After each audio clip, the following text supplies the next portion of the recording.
Workouts like this help me build muscle, and I'm happy to share with you 1 kettlebell, 5 moves.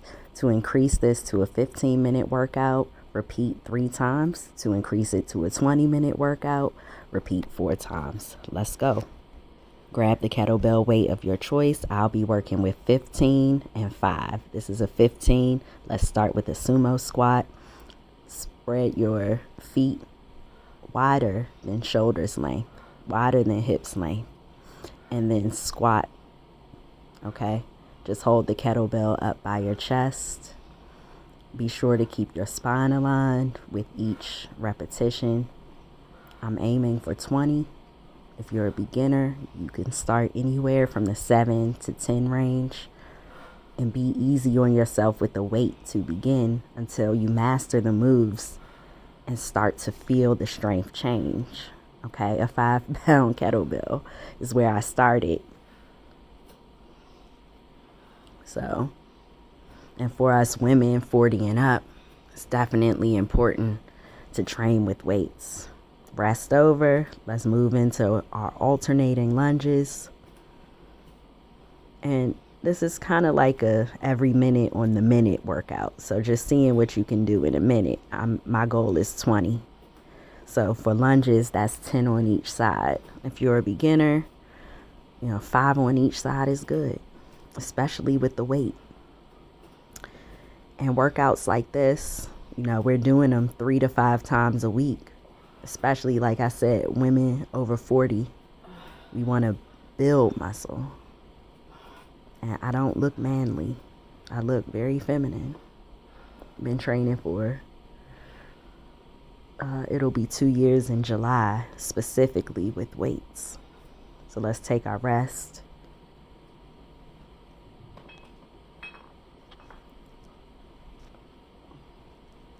And during your rest periods, make sure to hydrate and breathe.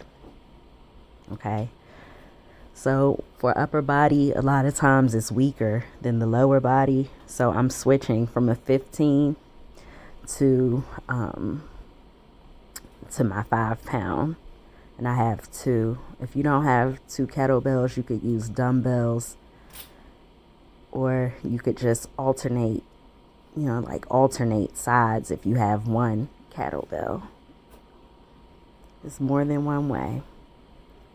So let's come on, get ready.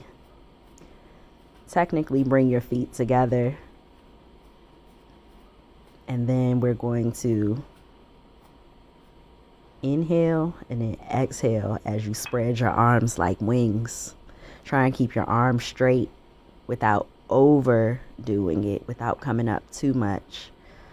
Okay? Keep a bend in your knee to adjust your spine. And anywhere from 10 to 20 reps, depending on where you are in your journey. And when I talk about breath work, I talk about syncing it with the movement. Okay? Inhale, exhale as you reach the highest point,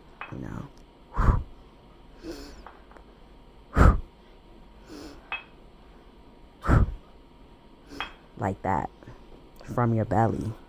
Check out my recovery videos if you want more information about belly breathing, or if you just want to recover after a hard week of training.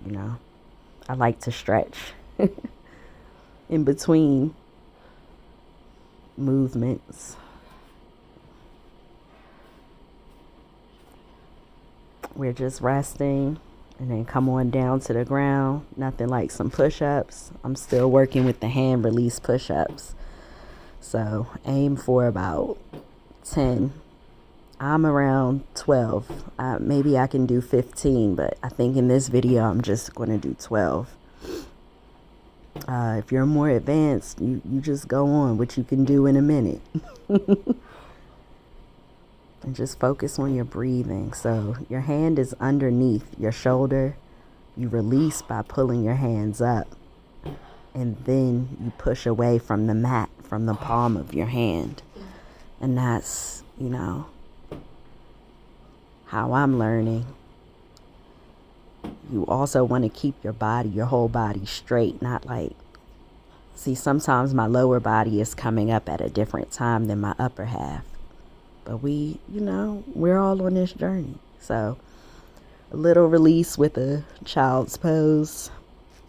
Just breathing before we intro this next movement. And I've come to love this move for the core, especially. It's a weighted dead bug. So I'm using the 15. Just hold your arms straight with the kettlebell in your hand. Recline your back, bend your kneecaps, and then extend one leg at a time. I was trying to make it a compound movement and do press-ups, but it was too much. I couldn't get the coordination. So just extend, alternate, leg extensions, and hold the kettlebell up. That's it. Amazing for your core. So just breathe while doing that. About 10 to 20 reps. 10 each side is 20. And that's it. I hope you enjoyed today's workout. Again, double it up if you want to, or triple it up for a full 15-minute kettlebell workout. And quadruple it 4 times. Do this 4 times to see results, 3 to 4 times and 3 to 5 times a week. Lift heavy. Until next time.